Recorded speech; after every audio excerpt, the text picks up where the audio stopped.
5 Things WWE Subtly Told Us on SmackDown.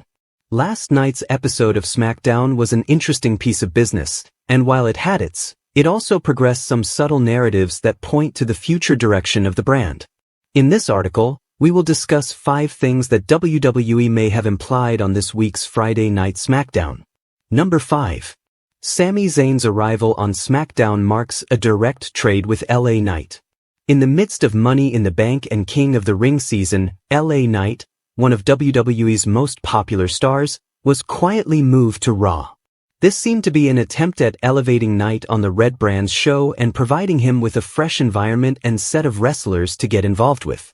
Looking deeper, Knight essentially replaced Sami Zayn as one of the guys actively feuding with Seth Rollins.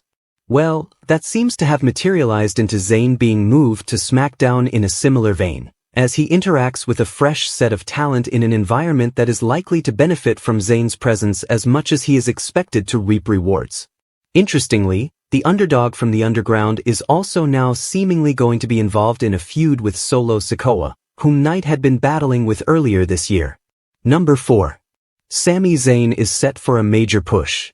Sami Zayn's move to SmackDown provides him with an opportunity to stand out and not just legitimize his World Championship aspirations but even help in enhancing the brand of SmackDown, which has struggled with a lack of stars of late.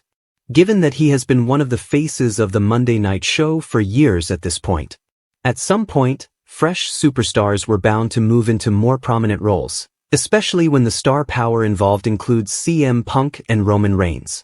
Nevertheless, with the Royal Rumble in Saudi Arabia next year, Sami going all the way and fighting for a world title at WrestleMania 42 seems plausible, and SmackDown provides him with the environment to pick up some major momentum and garner further goodwill by making a definite difference in the pacing and structure of SmackDown. And a backstage segment with last night implied that, contrary to speculation, R-Truth will continue to portray an ambivalent character who is involved in comedy and serious stories.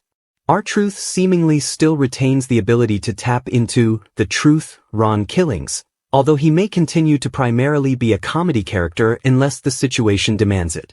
His WWE exit, absence, return, and character since have been a point of major and divisive discourse in wrestling circles, but the present direction seems to be a way to keep almost everyone pleased with how R-Truth is presented going forward.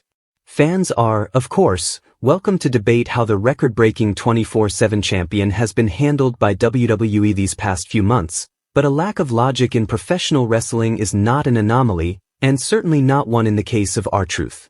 Number 2. Cody Rhodes is out filming Street Fighter.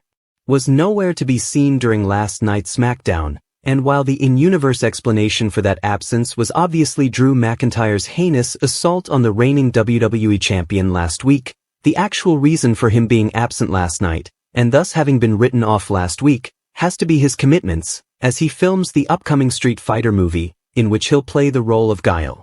It is for the same reason that Roman Reigns was absent from this week's Raw, as he may also have been shooting for the same movie, in which the original tribal chief has been cast as Akuma. Rhodes and Reigns are expected to be back soon enough. And while Reigns is being advertised front and center for Clash in Paris and is thus expected to be back on Raw soon, Cody's case remains open to interpretation.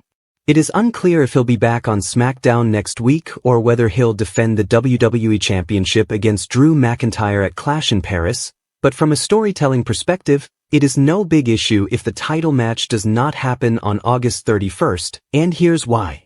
Number 1. Cody Rhodes and Drew McIntyre are set to feud through the fall. On last night's SmackDown's promo made one thing clear.